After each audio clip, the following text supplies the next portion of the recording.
Hi, folks. Welcome to our weekly chat about local history. Thanks for joining me in this week before Christmas. Merry Christmas. Um, I thought I'd talk, of course, about Christmas, the history of an aspect of the holiday here in our hometown. Last year, and you can dig back in the videos if you want to watch it. Maybe I'll pull it up with the direct link.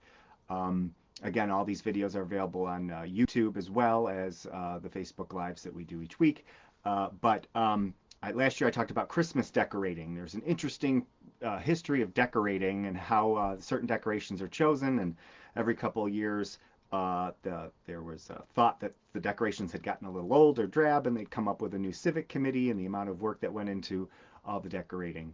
And recently, the topic of caroling was brought up, um, mostly because we have Carolcade coming up this weekend here in East Aurora. And for those of you not familiar, maybe new to East Aurora or not from East Aurora who listen in, thanks, by the way, for listening in from far and wide about local history. But Carolcade here in East Aurora, some people were posting on Facebook. We kind of take for granted that people know what it is, but it really is just show up on Main Street the last Saturday before Christmas Eve. Christmas Eve lands on a Saturday, it's the week before.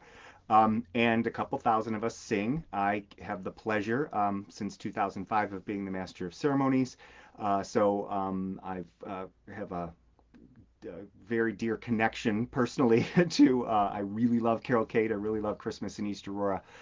So join us, and I'll talk a little bit about Carolcade at the end of today's live stream because the discussion that came up with a friend of mine about, what did we do before Carolcade? Everything is concentrated on caroling in East Aurora. It's become sort of a signature Christmas event for our community, and so much so that we may not, we may take for granted that there was caroling before that. And there's actually quite an interesting history of caroling in East Aurora, and Carolcade came out of that. Carolcade just didn't fall out of the sky. It actually evolved out of other traditions here in our community. And so a couple years ago, 2016, I've been doing research a while. It's funny when I go back and look back at some of the things I've written or researched, how long something that felt like yesterday that I wrote or researched actually has been several years. But I researched the history of caroling. And what I found was that there were several efforts throughout our community's history, and probably in many communities' histories, of attempts to have caroling events. There has been informal caroling for a lot of years in a lot of communities. Churches would just go out and carol. Groups of scouts would go out and carol. Children would go out and carol. But here in East Aurora, there were actually early efforts to have an organized caroling event. And so I went on a quest in my research a couple years ago to find out when we sort of started this caroling thing. It actually, the first attempt I can really find could have been earlier, but what was documented in the local newspapers and the local records was probably on Christmas Eve 1916. And there was a village municipal Christmas tree on the lawn of the Methodist Church at the corner of Center and Main Street, right in the middle of the village. And they had this evergreen tree that they were going to unveil on Christmas Eve, and it was going to be illuminated with 100 lights and a star for the week between Christmas and New Year's Day, which was a really big deal because the Christmas lights at that point were not everywhere you looked, so to have 100 lights on a tree was a pretty big deal. As part of that unveiling of the Christmas tree, which I found interesting that today we're putting up Christmas trees as soon as Halloween is over, for goodness sakes. But back then, I've heard from a lot of folks who are older than me who remember that the Christmas tree really wasn't put up until either Christmas Eve or before that, shortly before that, not early December or even back in November like we do today, and it seems to be getting earlier and earlier, the civic Christmas events. But this was Christmas Eve, 1916, and as part of that tree unveiling, that tree lighting at Main and Center Streets, they had what they called a simple song service at 6:45, and the residents of East Aurora were invited to come join school children. Um, and the children actually practiced the songs ahead of time, and it was a community sing along at the corner of Main and Center Streets, right here in the center of the village. So, according to the newspaper, the event was a big success. People enjoyed it, and they actually wanted to have it to be an annual event. But turns out that it wasn't an annual event. There was no mention of it continuing. And actually, it was funny. They had said that there was a big crowd that came, and that the children sang really loud, but unfortunately, the adults had a lack of volume. They were too intimidated to sing, or they just didn't feel like they had practiced enough. The adults didn't practice. The children had practice. So that was sort of a tongue-in-cheek criticism of the adults singing at that first caroling event back in 1916. And then of course they said that there were a couple glitches because there wasn't enough light. It was dark, so they couldn't read the music. So that might have been another problem. So today we kind of feel like that everything we have a nostalgic view of the past, and we think that things went off nostalgically. Christmas events, they have the same problems then as we do today with things not always going as planned, which even with a Christmas caroling event, which I found interesting. Um, so they had hoped to have this to be an annual tradition, but then I couldn't find anywhere in the newspapers where it was actually continued. Probably because 1917, the next year, we were involved in World War One. And so things were curtailed then, and there were a lot of efforts with care packages and the American Red Cross, so they probably weren't organizing. The efforts that would have taken to organize a tree lighting or a caroling event were diverted to the war effort, which we understand that's what would happen in subsequent wars and subsequent years. World War II is the same. Um, but the idea was revived. I was able to find it in 1921 when there was a local group called the Chromatic Club. They organized a community carol sing on the peristyle of the Roycroft Inn. And again, it was uh, Christmas Eve. It seemed to have been the time they wanted to select to a popular day and time. And everyone was supposed to show up at 7:30 on the peristyle of the Roycroft Inn. There would be a small organ accompaniment, and the carolers would sing the traditional songs for about a half an hour, and they just gathered on the peristyle of the Roycroft Inn. And according to the advertiser, yet again, in 1921, there was a quote, unanimous, the carolers were unanimous in expressing a desire to have the event become an annual one. But then in 1922, when I went searching for it, there was no mention of a similar caroling event again. Um, the Chromatic Club, that group, performed a concert at the Roycroft a few days before Christmas Eve, but there wasn't a community caroling event. The next year, which I posted on the Aurora Town Historian's Facebook page a couple days ago, was about a Christmas Eve caroling 100 years ago in 1923. Um, and instead of gathering in one place at the peristyle or at the corner of Main and Center Street in the center of town, a group organized house-to-house caroling. And the they actually separated the village, the west of the railroad tracks and east of the railroad tracks. So there were two separate groups going around the village caroling. And if you wanted carolers to stop at your door, you would put a candle in your window, and that signaled to the carolers that they should stop and sing at your house.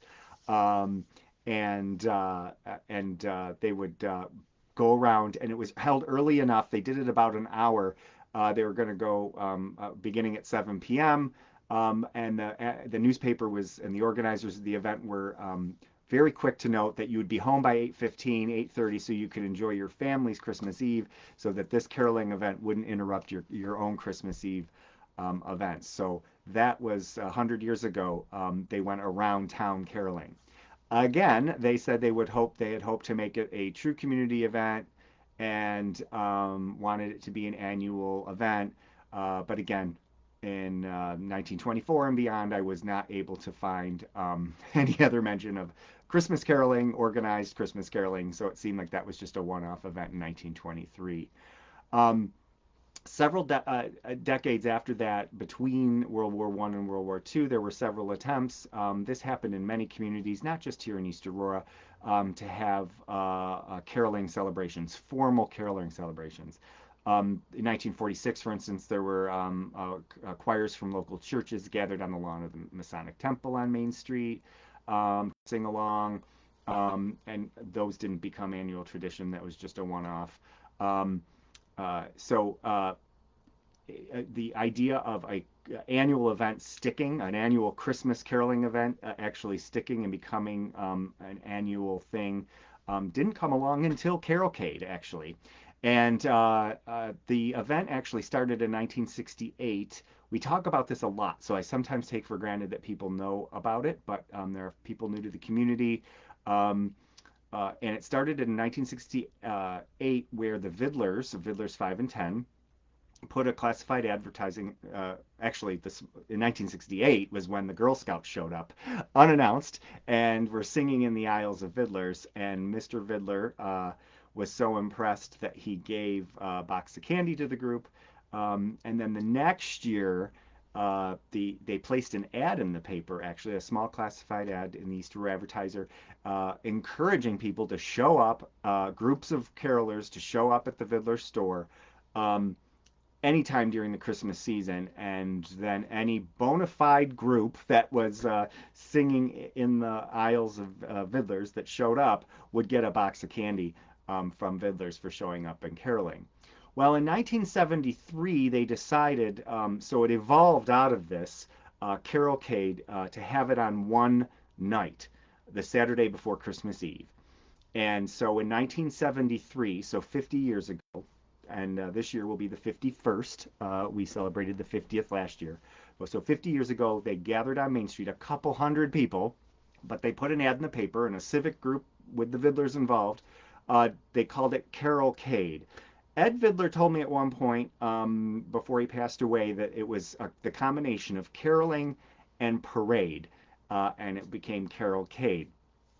Probably also, there was a show, a television program, a program called Cavalcade of Stars, and Cavalcade, Carolcade probably came out of that as well. Either way, it became Carolcade, the Christmas Carolcade. And that first year, Billy Lucas was they named him the Master of Ceremonies. And he had a guitar, according to one of the pictures, and they just gathered a couple hundred people in front of Vidler's. Over the years, different groups have taken over organization of it. Now it's organized by a local committee led by the Chamber of Commerce. The Ministerium, a group of local churches, operated it for many, many years. What started off as a few hundred people is now a couple thousand people who gather in front of Vidler's on Main Street for Christmas caroling. And um, it is an hour long, and it's become a trademark of East Aurora's Christmas season. And so that the Carolcade that we know today has evolved out of caroling events over the years. What impresses me most is that the previous caroling events um, uh, um, fell aside after people just didn't organize it anymore. The fact that we are going on to our 51st Carolcade, and even more years, almost 60 years of annual caroling, um, every single year is really impressive, given the fact that there was that those efforts were uh, didn't become annual traditions before that. So it's kind of impressive that this event has continued on, mostly because of the community spirit, but also it takes a long time to organize events like this. The 1923, just caroling from door to door, there was a group of mostly women, moms from the community, who had meetings for weeks trying to coordinate where people would meet, where people would how the door to door would work. Similarly, with caroling, Carolcade today, there's permits to close the street. There's organizing the music selections, the band, all these things, the hot cocoa. There's a lot that goes into these caroling events. Again, we have this nostalgic view of the events and of history, and we think it just kind of happens. No, there are actual people involved, and a lot of time and effort. And that's one of the things I noticed, not only with just caroling, but Christmas decorating, anything Christmas in small towns, including East Aurora. There is a group of people behind them, that make it happen. So anytime you look at those old pictures of Christmas decorations on Main Street, think of the people who years in advance. In 1973, for instance, the first Carolcade was part of a broader effort to redo Main Street's decorations, to update the Christmas look along East Aurora's Main Street. So we had new wooden, they're really heavy wooden banners with Rick Jennings, a local artist, who I'll talk about in a bit, uh, um, designed these new decorations, and they called it actually there was 1972 that they were launched. In 1973 Carolcade came along, but in that same period of time it was part of this community effort to make Christmas really big in East Aurora, and they called it a new Christmas view for East Aurora in 72. New Christmas view in 72. So Carolcade came out of that as a community event. So there was a committee involved that spent a lot of time, and there still is today. So when we look back at with nostalgia on the old Christmas pictures that we see or the Christmas events, think of all the people that spent a great deal of time organizing it and having it evolve into what we celebrate today in our Christmas traditions. Lastly, behind me is, speaking of Carolcade, is the Carolcade painting by Rick Jennings, the local artist who I actually did a video last year of the details that are in this painting. He painted this in 1984. And it's based off of, he used pictures of that Ed Vidler took. Ed Vidler was a photographer as well as the owner of Vidler's 5 and 10. And Ed Vidler took pictures of all the carolers who came to Main Street, and then as Carolcade got bigger, he took pictures. And Rick Jennings did this as a commission for SG Press, and for the SG Press had a series of calendars, and he took photographs that Ed Vidler took at Carolcade and painted them into this painting. Um, and so these people in the painting are real. They come from the actual people who attended Carolcade. And last year, and I'll post it in a few days, I'll share them in a few days. Last year, I took the old newspaper photographs and matched them up with the depictions in the painting, and it was really neat to see the two together. And some people recognized themselves, which was a lot of fun.